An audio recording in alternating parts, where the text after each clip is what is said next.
Let's use what we know about Booleans and relational operators to create a small program. I'm going to set an age equal to 0. That's just a small integer variable.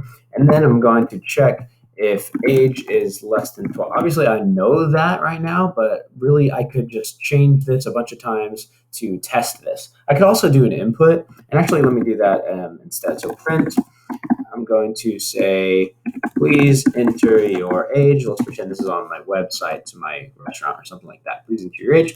And then what I'm going to do is put age at equal to, so I'm going to assign this number into age, input, like that. I could also put the prompt. Inside the input function. Oh, and I don't need a semicolon. Sorry, I've been doing Java. Okay, so I could just do that instead. So age is going to be whatever is input from the user after that prompt. Okay, so if age is less than 12, I'm entering a new block of code here. So in Python, you have to do a colon for a new block of code. Notice how it automatically indents in this editor. This is Replit. It automatically indents in this editor. So everything indented is inside this code, inside this block of code. So it's going to be run if age is actually less than 12. So let me print enjoy your free meal. Okay, so let's run it. Please enter your age, do, and oh, look, I'm glad this popped up. This relational operator is not supported between an instance of a string and an int. So really what I'm getting here is a string with just 2 inside it.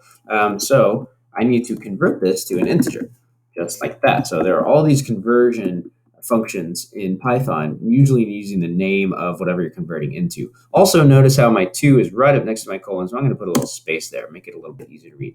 Please enter your age 2.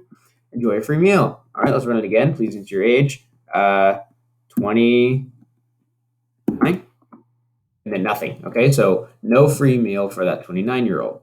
Okay, same thing with a 65-year-old, no free meal. So I remember I did want age equal to 60 to get a free meal. So I'm just going to take this thing and put it right there as well. So now let's try to run it. So 2-year-old should get a free meal, 29-year-old should not, and 65-year-old should. Okay, so it's working as we expect. Let's also put in if age is double equal to 16. So we are checking if it's equal to 16. Remember, if you put in a single equals here, it will assign 16 to age and then do some weird stuff. Don't do that. Just do double equals and then print enjoy your free dessert. That's how my promotional material is working. Okay, free meals for every blah, blah, blah. And then sweet 16, get a free dessert. So sweet 16, get a free dessert. And let's run this. So the 65 and the 2 should be working the same. I'm not going to test all those. I'm going to test 16, enjoy a free dessert. So that's working right. But it's kind of weird that when somebody is in kind of these awkward middle years that nothing prints out. So I want to say if none of these things are true, then print out. Let's see. I'll say then print out. Sorry, no available discount.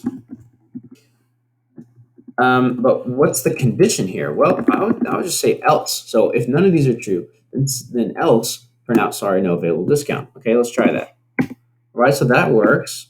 Let's try 2 again.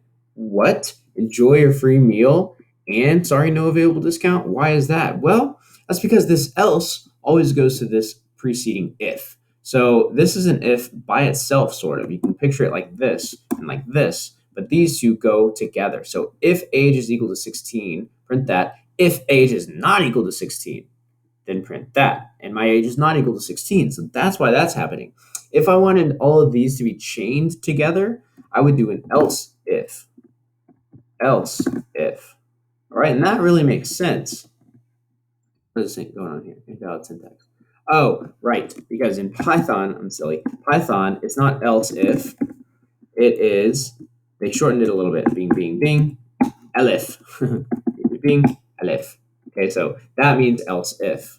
Else if that. So what's going on here is it's working now. So it's only checking the age being equal to 16 if this is not true and this is not true. Okay, so it first checks this. Is age less than 12? No, it's 16. So it doesn't print this and it checks this. Is age greater than 60? No, it's equal to 16. So it skips that and checks this. Is age equal to 16? Yes. So it prints that, and then it's done with the whole thing. So all of these are chained together.